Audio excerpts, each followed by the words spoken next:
시골에서 농사를 짓던 어떤 분이 미국에 살고 있는 친지의 집을 방문하게 되었습니다. 그는 한국인이 운영한 한 가게에서 순참기름이라고 쓰여진 제품을 샀는데 알고 보니까 가짜입니다.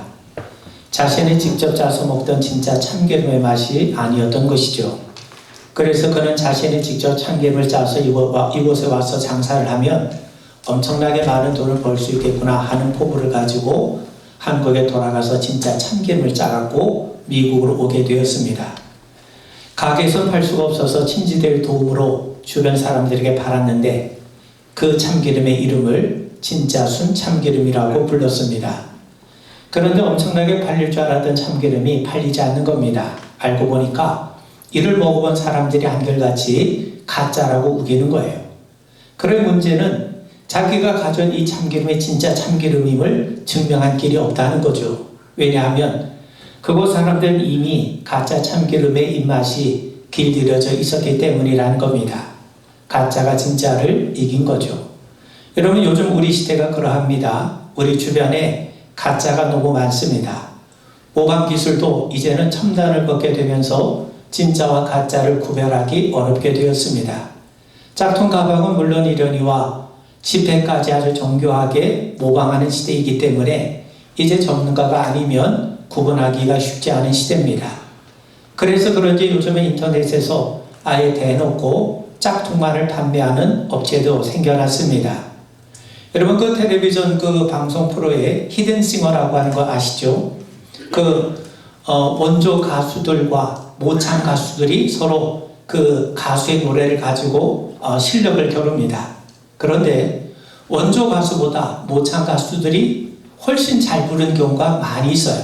그래서 가수 중에 조성모 씨라든가 또 발라드의 황제라고 하는 신승훈 씨, 또 태연, 이승환, 에일리, 백지영 이런 사람이 오히려 모창 가수한테 져요.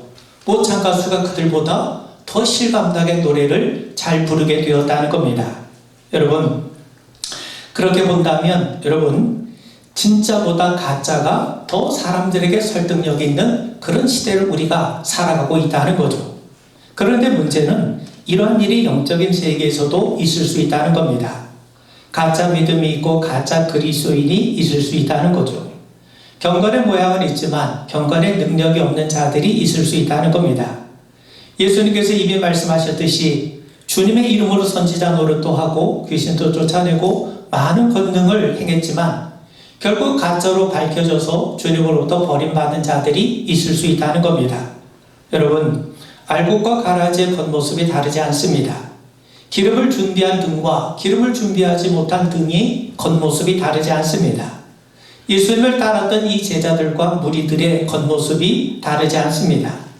반석 위에 집을 짓는 것과 모래 위에 집을 짓는 것이 다르지 않습니다. 똑같은 재료와 수고가 들어가죠.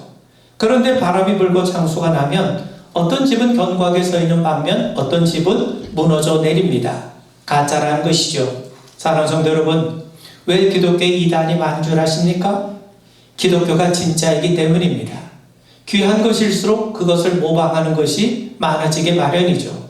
기독교가 진리이고 그리고 기독교가 참된 생명을 주는 진짜 귀한 것이기 때문에 그것을 흉내내는 가짜가 많은 겁니다. 그런데 여러분, 바로 그 가짜가 교회 안에서도 신앙 안에서도 얼마든지 진짜 행세를 할 수 있다는 겁니다. 여러분, 앞서 말씀드린 것처럼 영적인 세계에서도 진짜와 가짜가 있을 수 있다고 말씀을 드렸습니다. 여러분, 회개를 한번 살펴보세요. 우리 기독교 신앙의 가장 중요한 게 뭡니까? 회개죠. 근데 회개도 진짜가 있고 가짜가 있어요. 여러분, 베드로와 가룟 유다를 생각해 보세요. 둘 다 예수님을 배반했습니다. 그런데 가룟 유다는 예수님을 배반한 것이 못내 괴로워 죄를 자책하다가 결국 자살로 자신의 삶을 마감합니다. 반면 베드로는요, 예수님의 말씀을 깨닫고 회개하면서 주님 앞으로 돌아오게 되죠. 겉으로 보면 똑같이 죄를 자백합니다. 통에 눈물을 흘립니다. 근데 똑같은 회개인데 베드로의 회개는 진짜요, 가룟 유다의 회개는 가짜인 겁니다. 여러분, 회개라고 하는 것은요, 단지 자신의 잘못을 인정하고 통에 눈물을 흘리는 것이 아닙니다. 회개라고 하는 것은요, 돌아오는 겁니다. 메타노이아라는 말입니다. 내가 잘못된 길을 가고 있구나. 그걸 인정하고 슬퍼 안에서 머무는 것이 아니라 내가 잘못된 길로 가고 있다면 바른 길로 돌아와야 되는 것이죠. 그런 의미에서 여러분, 우리가 주님 앞으로 돌아오는 것이 회개입니다. 주님께 돌아오지 않으면 우리가 아무리 죄에 대해서 슬퍼하는 마음을 가지고 있다 하더라도 그것은 가짜입니다. 왜냐하면 구원을 이루는 회개가 아니기 때문이죠. 여러분, 믿음에도 가짜가 있습니다. 여러분, 믿음에는 반드시 대상이 있어요. 내가 믿는다는 사실 중요합니다. 그런데 그보다 더 중요한 것은 내가 누구를 믿느냐 하는 거죠. 우리 믿음의 대상은 성부, 성자, 성령, 삼위일체 한 분 하나님뿐이세요. 하나님을 믿고 의지하는 것이 믿음입니다. 그런데 요즘은요, 가짜 믿음이 설쳐됩니다. 대표적인 것이 긍정의 힘, 적극적인 힘과 같은 아류들이죠. 마인드 컨트롤을 통한 긍정적인 사고, 낙관주의, 적극적인 사고방식과 같은 것은요, 그건 믿음이 아닙니다. 자기 마음을 잘 컨트롤하고 다스려서 자기가 바라는 대로 잘 되리라 스스로 암시하는 것은 믿음이 아닙니다. 그건 자기를 신뢰하고 자기를 의지하는 겁니다. 믿음의 대상이 하나님이 아니라 자기 자신이 되는 거죠. 그건 절대로 믿음일 수 없습니다. 여러분, 예레미야 선지자가 우리에게 이렇게 말씀해요. 예레미야 17장 9절에 보면 만물보다 거짓되고 심히 부패하는 것은 마음이라. 인간의 마음이 얼마나 부패하기 쉬운가를 깨닫게 되면 우리 마음은요, 믿을 만한 대상이 되지 못합니다. 하루에도 수십 번, 수백 번 바뀌는 것이 우리의 마음 아닙니까? 그렇다면 여러분, 우리가 어려운 일을 당할 때 잘 되겠지, 잘 될 거야, 그런 생각으로 스스로 마음을 다스리곤 하는데 그건 잘못된 신앙이에요. 잘 되겠지, 잘 될 거야, 스스로 컨트롤하면서 스스로 마음에 암시를 주며 스스로 위안을 삼으려고 하지 마십시오. 이건 믿음이 아닙니다. 그런 믿음이라는 게 뭐냐? 여러분, 내가 어려운 일을 당할 수 있어요. 내게 뜻하지 않은 일들이 찾아올 수 있어요. 그럼에도 불구하고 이것을 통해서 하나님이 내 삶을 더 복된 길로 인도하시고 더 좋은 것을 주시고 합력할 소원을 이루실 하나님. 비록 내가 어떻게 내 삶이 펼쳐질지 내가 장담할 수는 없지만, 그러나 하나님이 모든 주권을 다스리셔서 궁극적으로 기쁨이 되게 하시고 선을 이루게 하실 하나님, 그 하나님을 믿고 신뢰하는 것, 그게 바로 믿음인 겁니다. 여러분, 그뿐만이 아닙니다. 예전에도 말씀드린 것처럼 무조건 믿는 것, 그것도 가짜입니다. 맹목적으로 믿는 것을 맹신이라고 하지 않습니까? 또 열광적으로 믿는 것을 광신이라고 합니다.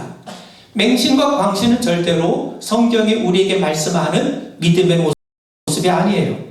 이스라엘 백성들이 광야에서 금송아지를 만들었습니다. 그들은 자기들이 만든 금송아지를 보고 우리를 애굽에서 인도해낸 신이라고 불러요. 이 금송아지가 도대체 무엇 때문에 신이 되고 무엇 때문에 자기들을 애굽에서 인도하는 신인지 생각해 보지도 않은 채 무조건 믿죠. 이게 바로 맹신인 거예요. 그리고 한 걸음 더 나가서 이 금송아지에게 경배하면서 축제를 벌이고 야단 법석을 떱니다. 맹신은 반드시 광적인 자리, 광신에까지 이르게 된다는 거죠. 여러분, 이것은 믿음이 아닙니다. 가짜인 겁니다. 경건한 삶에도 가짜가 있어요. 구약 성경에 보시면 유다왕 요아스라고 한 사람이 나오는데 7살에 왕이 올라가지고 무려 40년 동안 유다를 다스린 왕입니다. 그는 아합의 딸 아달랴가 유다의 왕자들을 다 죽일 때 극적으로 목숨을 부지한 왕자였어요. 그런 당시 제사장이었던 여호야다가 아달랴를 제거하고 어린 요아스를 왕으로 옹립을 합니다. 이후 요아스는요, 제사장 여호야다의 도움을 받아서 바알의 산당을 무너뜨리고 그리고 여호와의 성전을 보수하는 등 하나님 보시기에 아주 정직하게 행하게 되죠. 그런데 제사장 여호야다가 사는 동안에만 그렇게 했던 겁니다. 제사장이 죽자 그는 이내 마음을 바꿔서 조상의 하나님 여호와의 전을 벗어버리고 아사랴 목상과 우상을 섬기기 시작합니다. 그래서 하나님께서 진노하셔서 여러 선지자를 보내주셨지만 끝내 그는 돌이키지 아니하고 거부하고 우상 숭배를 하다가 결국 아람의 군대에 패하게 된 거죠. 그렇게 보면 그의 경건은 거짓이었던 거예요. 제사장 여호야다가 살아있을 때까지만 가면을 쓰고 있었던 것뿐입니다. 여러분, 기도에도 가짜가 있습니다. 예수님은 서기관과 바리새인들의 기도를 책망하셨어요. 그들은 골방에 들어가 은밀하게 하나님 앞에 기도한 것이 아니라 사람들에게 잘 보이려고 회당과 거리에서 큰 소리로 기도했던 거예요. 겉으로는 하나님께 기도하는 것 같지만 속으로는요, 사람들에게 관심을 끌기 위해서 기도했다는 거죠. 여러분, 우리는 예수님이 말씀하신 바리새인과 세리의 기도에 대해서 너무나도 잘 압니다. 바리새인이 하나님 앞에 이렇게 기도하죠. 하나님, 제가 세리와 같지 않게 해주셔서 감사합니다. 저는 일주일에 2번 금식하고 가난한 사람을 돕고 11조를 하고 일주일에 3번, 하루에 3번에 걸쳐 기도 시간을 갖습니다. 세리와 같이 타락한 생활하지 않게 해주셔서 감사합니다. 여러분, 그의 기도의 내용에 문제가 있는 것은 아닙니다. 사실 하나님 앞에 감사하며 기뻐하는 것이 뭐가 잘못이겠습니까? 예수님이 문제 삼고 있는 것은 바로 그런 기도의 태도와 그 기도의 의도를 예수님이 지적하고 계세요. 그들이 은밀하게 하나님 앞에 기도했다면 별 문제가 되지 않아요. 그런데 그들은 사람들 앞에서 그렇게 기도함으로써 그런 기도를 통해 자신이 의로운 사람임을 드러내고 있는 거예요. 여러분, 옛날에 유대 사람들이 어디에서 기도했냐면 성전 안에 보면 여인의 뜰이라는 곳이 있습니다. 그 여인들까지 들어갈 수 있는 자리인데 그 여인의 뜰이 바로 하나님 앞에 모여서 기도하는 장소예요. 그런데 이 바리새인들은요, 그 여인의 뜰에서 얼마나 많은 사람들이 모였겠습니까? 그 사람들이 다 들을 수 있도록 자기의 의로움을 드러내고 과시를 하는 거예요. 그렇게 보면 여러분, 그렇게 자신이 의롭다고 인정하는 사람이 하나님 앞에 하나님의 긍휼을 구할 수 있겠습니까? 또 그런 기도를 듣고 있는 사람들은 열등감에 빠지거나 자괴감을 느끼게 될 거예요. 반면 이 세리는요, 그 여인의 뜰, 그 성전 한 구석에 가슴을 치며 울며 기도합니다. 하나님 불쌍히 여겨주세요. 저는 하나님 앞에 고개도 들 수 없는 죄인입니다. 그는 자신의 죄인됨을 알고 하나님의 긍휼을 구해요. 자기의 부끄러움을 알기 때문에 사람들이 알까봐 큰 소리로 기도도 할 수가 없어요. 그런데 하나님께서는 두 사람의 기도 중에서 바리새인의 기도는 듣지 않으시고 세리의 기도를 받으시며 그를 의롭다고 여겨주십니다. 기도는 자기를 드러낸 행위가 아니죠. 하나님의 긍휼을 구하는 것 아닙니까? 그래서 바리새인의 기도는 그럴듯했지만 주님 보시기에 가짜예요. 왜? 그 기도를 통해서 자기의 의를 드러내고 또 자신이 사람들로부터 인정과 존경을 받기 위해서 그런 기도를 이용했기 때문인 거죠. 여러분, 구제와 선행에도 가짜가 있습니다. 주님은 구제할 때 은밀하게 하라고 하세요. 하나님께서 은밀한 중에 다 아시고 갚아주시기 때문이죠. 그런데 서기관들과 바리새인들은요, 회당과 거리에 나가서 나팔을 불어요. 더 많은 사람들에게 구제할 기회를 주기 위해서가 아니라 사람들로부터 더 많은 영광과 찬사를 받기 위해서였던 거죠. 주님은 그들에게 말씀합니다. 진실로 너희에게 이르노니 저희는 자기 상을 이미 받았느니라. 이 말은요, 그들이 하나님께 받을 상이 없다는 겁니다. 왜요? 그들의 기도는 그들의 구제와 선행은 가짜이기 때문인 거죠. 여러분, 요즘에 성령 운동을 빙자해서 우리를 미혹하는 사람들이 의외로 많아요. 요즘 자칭 사도라고 칭하면서 거짓 성령 운동을 펼치는 무리들이 의외로 많이 있습니다. 바로 신사도 운동을 비롯한 여러 많은 이 성령 운동이 우리들의 신앙을 미혹하고 있습니다. 이들은 마치 초대교회 성도들에게 하나님의 계시가 주어진 것처럼 자신들에게도 하나님의 계시가 주어졌다고 하면서 성도들 미혹합니다. 여러분, 하나님은 성경을 통해 이미 하나님의 말씀을 우리에게 주셨어요. 근데 이 사람들은 성경을 의지하는 것이 아니라 마치 하나님 앞에 내가 직통 계시를 받았다고 하면서 나는 직접 하나님 앞에 계시를 받았다 그러면서 사람들 현혹을 하고 마치 자기들의 말을 성경의 권위와 동등한 위치에까지 놓게 되고 있습니다. 이들은 거짓된 이적들로 교회와 성도들뿐만 아니라 심지어 목회자들까지도 바른 믿음에서 이탈하게 만들고 있어요. 여러분, 금리빨 얘기 들어보신 적 있으시죠? 멀쩡한 이빨이 금리빨로 바뀐다는 말에 교회가 흥분했던 적이 불과 몇 년 전입니다. 그들은 성령님께서 무슨 일이든 못하시겠느냐며 야단법석을 떨었어요. 그런데 왜 하필이면 금리빨입니까? 성경은 우리에게 분명하게 말씀하기를 마귀도 사람들을 미혹하기 위해서 무슨 짓이든 다 할 수 있다고 우리에게 증거하고 있지 않습니까? 여러분, 우리가 이름만 대면 알만한 한국의 대형 교회들, 아주 유명한 목사들이 분별력이 없어가지고 신사도 운동을 들여왔고 잘못된 성령 운동에 빠진 적이 여러 있었어요. 그런데 이것의 이단성이 밝혀지자 슬그머니 발을 빠져나가 버리고 말았습니다. 그래서 우리에게는 분별력이 필요한 겁니다. 하나님 말씀을 시금석으로 삼아서 거짓되고 황당한 영의 실체를 분별할 줄 알아야 하는 거예요. 빛이 빛난다고 모두 금이 아닌 것처럼 겉으로 드러난 일들이 모두 성령의 역사는 아닌 겁니다. 그래서 주님은 사도 요한을 통해서 이렇게 말씀하죠. 요한일서 4장 1절에 보면 사랑하는 자들아, 영을 다 믿지 말고 오직 영들이 하나님께 속하였나 분별하라. 많은 거짓 선지자가 세상에 나왔습니다. 사랑하는 성도 여러분, 세상에 가짜 없는 것은 없습니다. 사랑에도 가짜가 있죠. 그래서 바울은 사랑엔 거짓이 없어야 된다고 말씀하지 않습니까? 겸손에도 가짜가 있고 예배에도 가짜가 있어요. 교회가 세워진 이래 교회 안에 명목상의 신앙이 득세하지 않은 적이 없습니다. 우리 시대도 예외는 아닙니다. 그래서 우리는 늘 경계해야 하고 늘 깨어 있어야 하고 늘 분별할 줄 알아야 됩니다. 내가 가진 믿음이 가짜라면 과연 하나님 앞에 설 때 이보다 더 억울하고 황당한 일이 어디 있겠습니까? 하나님 말씀이 우리의 기준이 되고 시금석이 됨을 분명하게 믿으시고 성령께서 여러분들에게 분별력을 주실 줄 믿습니다. 그렇다면 무엇이 우리에게 참된 믿음을 가늠해 주는가? 여러 가지가 있겠습니다만 몇 가지만 간단하게 말씀을 드립니다.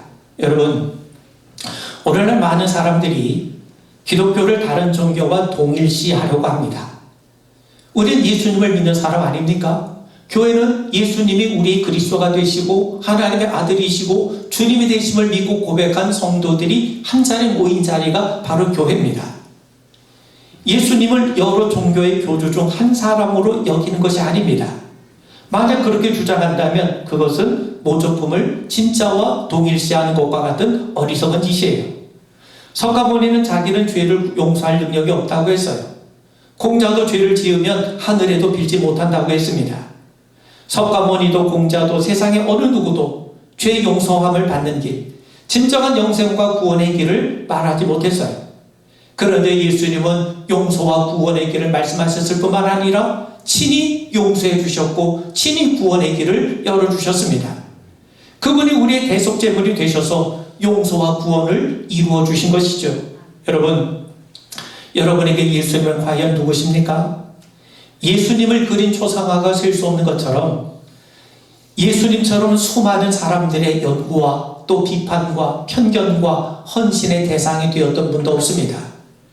예수만큼 귀한 분은 없기 때문에 그분은 수많은 비판의 화살에 환영이 되기도 했었고 사람들은 자기들의 구미에 따라 예수님을 이리저리 뜯어 고치기 시작했습니다. 학자들은 자기 생각에 따라 예수님의 모습을 조작했어요. 19세기 자유주의자들은 자유주의자 예수를 그려냈습니다. 실존주의자들은 예수님에게서 실존주의적 영웅의 모습을 찾아냈습니다. 막시즘 운동하는 사람들은 예수님에게서 혁명가적인 요소를 끌어내서 혁명가 예수를 그려냈습니다. 어떤 사람은 진짜 예수를 찾아내겠다며 예수님이 지닌 신성을 아예 제거해 버리기도 했습니다. 여러분, 적도의 성자로 알려진 알버트 슈바이처 잘 아시죠? 그는 의사였고 또 그 사회 실천가였고 박애주의자였고 그리고 당대 아주 유명한 오르가니스트였습니다. 그뿐만이 아닙니다. 그는 당대의 최고의 신약학자이기도 했습니다. 이분이 아주 걸출한 책을 하나 썼어요. 역사적 예수에 관한 질문이라는 책입니다. 그런데 그 역사적 예수에 대한 질문이라고 하는 그 책에서 그가 내린 결론이 뭐냐? 예수는 하나님이 아니라 인간이라는 거예요. 결국 그는 예수에게서 신성을 제거해버리고 대신 인성을 지닌 예수님을 우리에게 드러내줍니다. 그런데 여러분, 우리는 사람들의 생각과 연구에서 나온 예수가 아니라 하나님의 말씀인 성경에 증거하는 예수님을 믿는 자입니다. 성경이 뭡니까? 하나님 우리에게 주신 말씀이에요. 그렇다면 사람의 생각과 사람의 판단에서 나온 그 연구에서 나온 예수가 아니라 하나님이 우리에게 증거해 주시는 말씀이 증거하는 예수님, 그 예수님이 우리가 믿어야 될 뿐이죠. 우리가 성경을 거부하면 온갖 추측과 인간의 생각만 남아요. 그렇다면 예수님은 누구십니까? 예수님은 그리스도가 되세요. 선지자세요. 제사장이세요. 우리의 왕이 되십니다. 그분은 하나님과 본체이신 하나님의 아들로서 사람으로 오신 임마누엘 되세요. 베드로는 예수님이 우리의 그리스도가 되신다고, 주님이 되신다고, 하나님의 아들이시라고 고백하지 않습니까? 그런 의미에서 여러분, 예수님이 우리의 주인이십니다. 그래서 우리를 찾으러 오신 거예요. 우리를 구원하러 오신 겁니다. 여러분, 잃어버린 동전 누가 찾습니까? 주인이 찾아요. 잃어버린 양은 누가 찾습니까? 목자가 찾습니다. 집 떠난 탕자를 마을 오기까지 나와서 기다리는 분은 누굽니까? 이웃집 아저씨입니까? 아니죠. 아버지예요. 그렇다면 왜 예수님이 우리를 찾아오셨습니까? 그분이 우리의 주인이시기 때문에 그래요. 우리가 그분의 잃어버린 자, 곧 죄인이기 때문에 주님이 우리를 찾아오신 겁니다. 누가복음 19장 10절에 보면 인자에 온 것은 잃어버린 자를 찾아 구원하려 함이니라. 예수님은 우리의 주님이세요. 우린 잃어버린 자입니다. 그래서 우리를 다시 찾아서 하나님의 백성으로 다시 회복시켜 주시기 위해서 예수님이 오신 거예요. 그분이 오셔서 하신 일이 바로 그리스도의 사역이죠. 그분은 진의 십자가를 지심으로 우리의 죄를 대속해 주셨어요. 우리를 의롭게 하시기 위해서 그분은 부활하셨습니다. 로마서 4장 25절에 보면 우리를 의롭다 하심을 위하여 살아나셨느니라. 또 예수님은 우리의 영원한 조소를 예비하시려고 승천하십니다.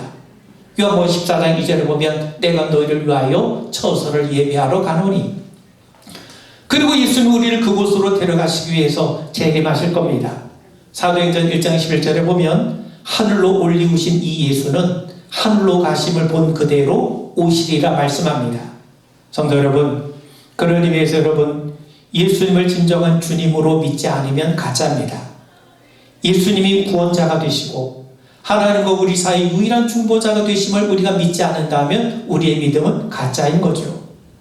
명목상의 믿음을 가지고도 예수님이 실제로 존재했고 선한 일을 많이 행하신 참 훌륭한 분이구나, 그 정도는 믿을 수 있어요. 그분에 대해서 존경심도 가질 수 있어요.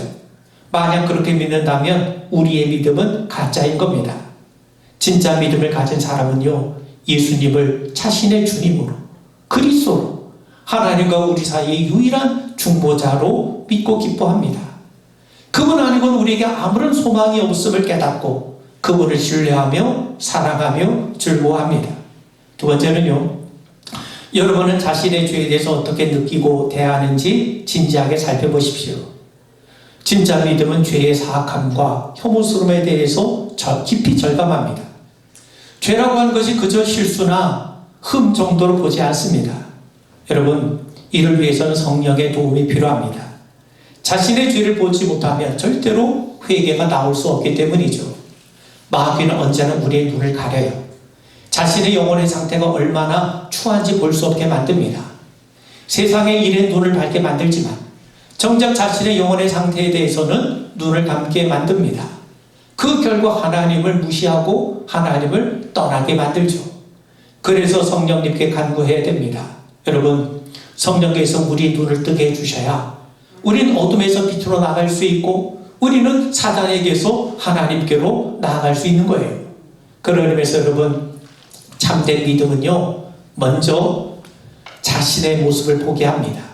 베드로가 자신의 그물에 수많은 물고기가 잡힌 것을 보고 자신의 모습을 보잖아요. 주여 나를 떠나소서, 나는 죄인으로서이다. 탕자는 주염 열매를 먹으면서 허기진 배를 채우면서 스스로 돌이키지 않습니까? 제 정신이 들었다는 말이죠. 아버지 집을 떠난 것이 죄구나. 나는 아버지 집에 있어야 할 자이구나. 그래서 아버지 집을 향해 발걸음을 돌이키지 않았습니까? 여러분, 이게 뭐예요? 이게 바로 회개인 겁니다. 그런 의미에서 여러분, 스펄전 목사님은 우리에게 이렇게 말씀해요. 우리가 어떤 때에 나는 참 죄인이다, 나는 참 나쁘다, 나는 악하다고 느껴질 때가 있다. 그러나 기억하라. 당신은 그것보다 더 악하다는 사실을. 여러분, 사실 우리는 어떤 때 나는 죄인이구나 하며 자신의 죄를 깨닫고 부끄러워할 때가 있고 탄식할 때가 있지 않습니까? 근데 내가 생각한 것보다 하나님 앞에 내가 더 악한 죄인이라는 사실을 잊지 말아야 되는 거예요. 내가 생각하는 것 이상으로 내가 하나님을 멀리 떠나 있구나. 이 사실을 잊지 말라는 겁니다. 여러분, 죄는요 다른 게 아닙니다. 죄는요 하나님 떠나는 게 죄예요. 하나님 무시하는 게 죄입니다. 하나님을 하찮게 여기는 게 죄입니다. 그런 사람들은요 절대로 자신이 하나님에게서 멀리 떨어진 줄 몰라요. 하나님을 경홀히 여기고 있는 줄 모릅니다. 그래서 성령님이 우리를 도와주셔야 되는 거예요. 그래 내가 죄인됨을 깨닫고, 내가 죄인됨을 깨닫는다는 말은요 달리 말하면 그만큼 내게는 주님이 필요하다고 하는 고백인 겁니다. 그런 의미에서 여러분, 성령께서 오늘도 우리 가운데 임재하셔서 우리를 도우실 줄 믿습니다. 우리가 주님을 떠났구나. 우리가 주님을 만원히 여겨왔구나. 우리가 주님을 무시하며 살아왔구나. 주님을 대수롭지 않게 여기며 살아왔구나. 그것을 알게 하셔서 우리 주님 앞으로 돌이키는 그런 은혜가 있기를 주의 이름으로 축원을 드립니다. 여러분, 진짜와 가짜는 열매를 통해 드러납니다. 믿음으로 인해 우리의 마음과 삶에서 어떤 열매가 맺혀지는지를 살펴봐야 됩니다. 오늘 20절에 보면 예수님이 말씀하시기를 이러므로 그들의 열매로 그들을 알리라. 가시나무에서 포도나무를, 엉겅퀴에서 무화과를 맺을 수가 없죠. 좋은 나무마다 아름다운 열매를 맺고 못된 나무가 나쁜 열매를 맺습니다. 예수님은 거짓 선지자의 미혹당하지 말 것을 우리에게 당부하시면서 이 말씀을 주세요. 가짜는 가짜의 열매를 맺고 진짜는 진짜의 열매를 맺는다는 겁니다. 여러분, 나무가 좋은 열매를 맺으려면 좋은 밭에 심겨져야 될 뿐만 아니라 농부의 돌봄을 받아야 됩니다. 농부가 가지치기도 해주고 적당하게 거름도 넣어주고 제때 물을 주고 그럴 때 좋은 열매가 맺혀지는 것처럼 우리의 인생도 마찬가지입니다. 진짜 믿음은요 세상의 지식과 지혜에 뿌리를 내리는 것이 아닙니다. 하나님 말씀에 뿌리를 내리고 성령의 도움을 받을 때 우리는 하나님 앞에 아름다운 열매를 맺는 성도의 삶이 되어가는 겁니다. 여러분, 이미 우리는요 그리스도를 믿음으로 물과 성령으로 거듭난 사람들이에요. 그리스도 안에 새로운 피조물입니다. 우리는 하나님의 말씀과 성령으로 거룩해지며 때를 따라 베풀어 주시는 하나님의 은혜를 받고 있습니다. 무엇보다도 우리는 주님 말씀처럼 예수라고 하는 줄기에 속한 가지들입니다. 예수님을 통해 영양분을 공급받고 있고 또 농부가 되신 하나님의 돌봄을 받고 있어요. 그래서 예수의 열매, 성령의 열매, 좋은 열매를 맺을 수밖에 없는 겁니다. 사랑하는 성도 여러분, 우리가 주님 안에서 우리의 마음과 생각과 인격이 하나님 마음에 합당한 자로 변해가는 과정에 있음을 믿으시길 바랍니다. 아직 열매가 드러나지 않을 수 있어요. 이제 막 열매가 맺혀가는 과정에 있을지도 모릅니다. 그러나 우리가 진짜 믿음을 소유했다면, 우리가 진짜 주님 은혜 안에 거하고 있다면 분명히 그리스도의 열매가 우리들의 삶을 통해 드러나게 될 겁니다. 마지막으로요, 가짜는 조금만 섞어도 가짜입니다. 쌀밥에 약간의 보리만 섞여도 쌀밥이 아니라 보리밥이 돼요. 보리의 비율이 얼마나 들어있느냐가 아니라 보리가 들어갔느냐 안 들어갔느냐, 그게 중요하죠. 여러분, 진짜 휘발유에 1%의 다른 것만 섞여도 그건 가짜 휘발유가 됩니다. 진짜와 가짜의 차이는 대단한 것이 아니에요.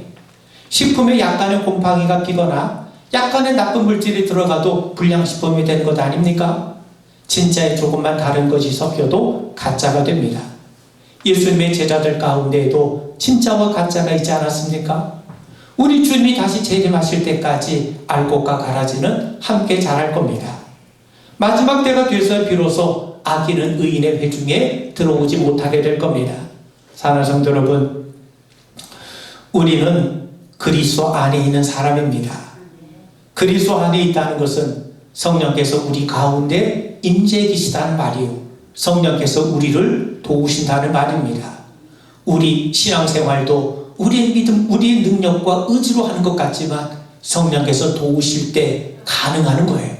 하나님이 성령을 통해서 하나님의 말씀이 깨달아지고 이해가 되고 믿어지고 또 자원하는 마음으로 순종할 수 있는 마음도 허락해 주시고, 그래서 우리들의 삶을 통해 아름다운 그리스도의 열매가 맺히는 역사를 이루어 주실 줄 믿습니다. 여러분, 주일을 기쁜 마음으로 맞이하시고 억지로가 아니라 감사함으로 예배를 드리십시오. 성경 읽기와 기도를 대충 하지 마시고 하나님의 위로받는 통로로 활용하십시오. 주님이 여러분 마음에 전부를 다스리도록 주인의 자리를 내어드리십시오. 인생의 선택과 결정, 또 영혼의 가장 깊고 낮은 자리, 가장 은밀한 자리까지도 하나님의 주신 믿음으로 채우려고 힘쓰십시오. 우리 모두 주님 안에서 진짜 그리스도인으로 참된 신앙으로 우리 하나님 앞에 인정받게 되기를 주님의 이름으로 축원을 드립니다. 우리 기도하겠습니다.